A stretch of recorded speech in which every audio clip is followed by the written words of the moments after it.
తమిళనాడులో విజయ్ గెలిచిన తరువాత ప్రధానంగా ఇప్పుడు అందరి దృష్టి కూడా పవన్ కళ్యాణ్ పైన పడడం జరిగింది. పవన్ కళ్యాణ్ దళపతి విజయ్ లాగా ఎందుకు ఒంటరిగా పోటీ చేసి గెలవలేకపోయారు, ఆయనలాగానే ఒంటరిగా పోటీ చేసి గెలవచ్చుగా అనేటటువంటి వార్తలు, పెద్ద ఎత్తున మేమ్స్, అతని పైన విమర్శలు, ఇవన్నీ కూడా పెద్ద ఎత్తున సోషల్ మీడియాలో ఆయన ట్రోల్ చేస్తూ వైసీపీ వాళ్ళు కూడా చాలా పెద్ద ఎత్తున విమర్శలు గుప్పిస్తున్న పరిస్థితి.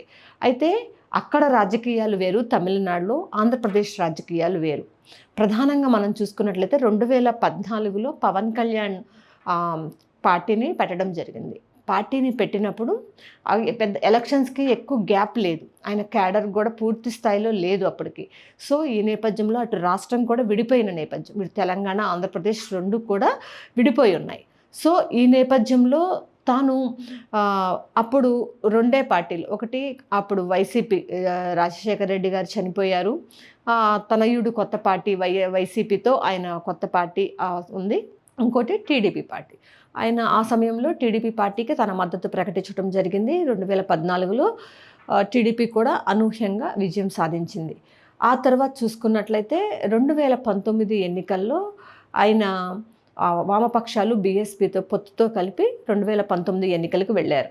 2019 ఎన్నికల్లో చూసుకుంటే దాదాపు ఆయన ఒంటరిగా పోటీ చేసినట్టే, ఎందుకంటే అటు వామపక్షాలకు కానీ బీఎస్పీకి కానీ పెద్ద ఇదేం లేదు ఆంధ్రప్రదేశ్లో. ఆ టైంలో ఆయన ఒంటరిగా పోటీ చేసినట్లే. కానీ ఏం చేశారు, తన కులపు వాళ్ళు కూడా ఆయనని గెలిపించలేదు. ఆయన 2 చోట్ల పోటీ చేశారు, గాజువాక ఒకటి, భీమవరం ఒకటి. రెండిట్లో పోటీ చేస్తే అక్కడంతా కూడా కాపు సామాజిక వర్గమే. సో కాపులకు తప్పకుండా అతను ఆదరిస్తారు అన్నటువంటి ఒక నమ్మకంతో 2 చోట్ల పోటీ చేస్తే ఆయన 2 చోట్ల కూడా ఓడిపోయారు. ఏమయ్యారు అప్పుడు కాపులంతా? ఆయన పక్షాన నిలబడలేదా? ఆయనకి ఓట్లు వేయలేదా? కాపు నియోజకవర్గంలో ఒక కాపు నేత, అప్పటికి కూడా మంచి సినీ గ్లామర్ ఉన్న నేత అక్కడ నిలబడితేనే ఆయన పక్కన కాపులు లేదు ఆ టైంలో. అయితే తర్వాత 2024లో చూసుకున్నట్లయితే ఆయన బీజేపీతో, అప్పటికే ఆలోపే బీజేపీతో పొత్తులో ఉండటం, తర్వాత టీడీపీతో కలిసి ఒక కూటమిగా, ఒక బలమైనటువంటి కూటమిగా ఆయన పోటీ చేశారు. ఆ కూటమిలో 21 సీట్లకు ఆయన పోటీ చేస్తే 21 సీట్లను ఆయన గెలిచారు.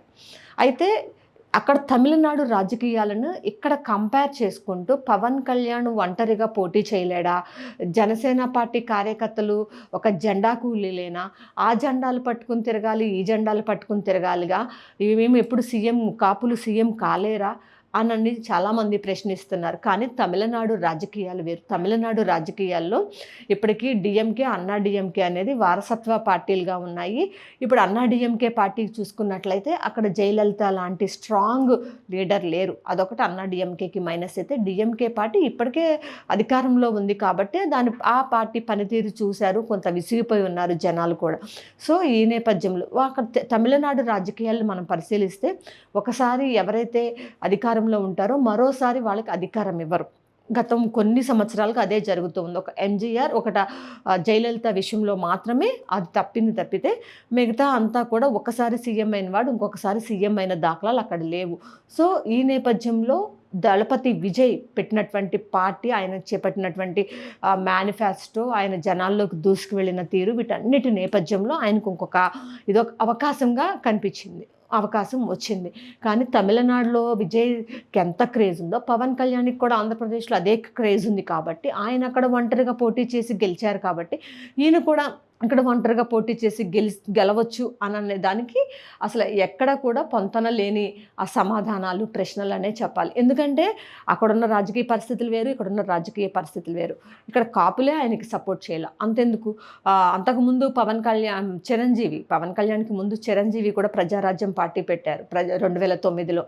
ప్రజారాజ్యం పార్టీ పెట్టినప్పుడు ఆయన 2 చోట్ల పోటీ చేశారు, ఒకటి పాలకొల్లులో, ఒకటి తిరుపతిలో. పాలకొల్లులో మొత్తం కూడా ఎక్కువగా కాపు సామాజిక వర్గం కాబట్టి ఖచ్చితంగా ఆయన గెలిచే అవకాశాలు ఉంటాయని చెప్పి పాలకొల్లు నుంచి పోటీ చేశారు. ఇంకొకటి ఆప్షన్గా తిరుపతి పెట్టుకున్నారు. తిరుపతిలో ఆయన గెలిచాడు, కానీ పాలకొల్లులో ఆయన సామాజిక వర్గం కాపులే, మొత్తం కాపులు ఎక్కువ ఓటింగ్, కానీ అక్కడ కూడా చిరంజీవిని ఓడించారు. ఇక్కడ ఆ కులపాళ్ళు ఓటింగ్ ఉంటుంది, ఖచ్చితంగా వాళ్ళు గెలిపిస్తారు అని అనడానికి లేదు. ఎందుకంటే ఆ కులపాళ్ళ ప్రయోజనాలు వేరు ఉండొచ్చు, వాళ్ళ ప్రయారిటీస్ వేరేగా ఉండొచ్చు. సో ఆ కులపాళ్ళే అక్కడ 2 చోట్ల కూడా, ఇటు చిరంజీవిని ఓడించింది ఆ కులపాళ్ళే, ఇక్కడ పవన్ కళ్యాణ్ని ఓడించింది కూడా అదే కులపాళ్ళు. సో అక్కడ అలా జరిగింది కాబట్టి ఇక్కడ ఎలా జరిగే అవకాశం ఉంటుంది. పవన్ కళ్యాణ్ ఎందుకు ఒంటరిగా పోటీ చేయలేదు, అక్కడ రాజకీయ పరిస్థితులు వేరు, అక్కడ ఉన్నటువంటి విధి విధానాలు వేరు, ఇక్కడ వేరు. సో అక్కడ రాజకీయాలని, తమిళనాడు రాజకీయాలని ఇక్కడికి మనం ఇప్పటికీ కూడా కంపేర్ చేయకూడదు. పవన్ కళ్యాణ్ నిజంగా తను తీసుకున్నటువంటి నిర్ణయం, పొత్తుతో వెళ్ళాడు, సక్సెస్ అయ్యాడు. ఆయన తీసుకున్న నిర్ణయమే కరెక్ట్. ఎందుకంటే ఆయన ఒంటరిగా 2019లో దాదాపు కూడా ఒంటరిగానే పోటీ చేశాడు. ఆయన సీట్లు కూడా ఆయన గెలవలేకపోయాడు. అలాంటి పరిస్థితి ఇక్కడ. అక్కడ రాజకీయ పరిస్థితులను ఇక్కడ కంపేర్ చేసుకుంటూ ఆయన గెలిచాడు, ఆయన సీఎం అయ్యాడు. ఒక్కసారి పవన్ కళ్యాణ్ ఎందుకు అలా చేయలేకపోయాడు అంటే, పవన్ కళ్యాణ్కి ఇక్కడ ఉన్నటువంటి రాజకీయ పార్టీల ప్రయారిటీస్ వేరు, ఇక్కడ ఉన్న ప్రజల ప్రయారిటీస్ వేరు. సో పవన్ కళ్యాణ్ ఎప్పుడైతే పొత్తుతో వెళ్ళాడో 21 సీట్లు పొత్తులో భాగంగా ఆయనకి కేటాయించారు. 21 సీట్లను 2024లో ఆయన మొత్తం కూడా క్లీన్ స్వీప్ చేశాడు. ఆయన తీసుకున్నటువంటి స్టాండ్ కరెక్ట్. ఎందుకంటే 2014లో ఒక మద్దతు మాత్రమే ప్రకటించాడు. అప్పుడు టీడీపీనే గెలిచింది. టీడీపీకి మద్దతు ప్రకటించాడు, గెలిచింది. తర్వాత చూసుకున్నట్లయితే ఒంటరిగా పోటీ చేశాడు. ఒంటరిగా పోటీ చేయలేదు అంటే అక్కడ వామపక్షాలు బీఎస్పీకి పెద్దగా ఆంధ్రప్రదేశ్లో ఏం లేదు. ఆయన ఒంటరిగా పోటీ చేసినట్టు దాదాపు కూడా 2019 ఎన్నికల్లో. కానీ ప్రజలు ఏం చేశారు, ఆయన అక్కడ అక్కడ ఏదో పోటీ చేసినటువంటి 2 కాపు సామాజిక నియోజకవర్గాలు అయినప్పటికీ కూడా ఆయన చిత్తుగా ఓడించారు. సో ఆయన పొత్తుతో వెళ్ళాడు, ఒక బలమైన కూటమితో వెళ్ళాడు, ఒక బలమైన నాయకుడిగా ఎదిగాడు. ఇప్పుడు ఆంధ్రప్రదేశ్ రాష్ట్రంలో ఒక కీలకమైనటువంటి నేతగా ఉన్నాడు, డిప్యూటీ సీఎం పదవిలో ఉన్నాడు. ఆయన తీసుకున్నటువంటి నిర్ణయాలు, ఆయన ఒక ప్లాన్ ఏదైతే అయిందో అది ఆయన సక్సెస్ అయ్యాడని మనం చెప్పుకోవచ్చు. తమిళనాడులో విజయ్ సీఎం అయ్యాడు కాబట్టి ఒంటరిగా పోటీ చేసి, ఇక్కడ కూడా పవన్ కళ్యాణ్ ఒంటరిగా ఎందుకు పోటీ చేయకూడదు, చేస్తే ఎందుకు సీఎం అవ్వడంటే అవ్వలేదు కదా. గతంలో జరిగినవి అన్నీ అవే కదా. అందుకనే ఒక బలమైనటువంటి కూటమి, ఒక పొత్తులో భాగంగా వెళ్ళటం జరిగింది. ఆయన ఇప్పుడు డిప్యూటీ సీఎంగా సక్సెస్ అయ్యాడని మనం చెప్పాలి.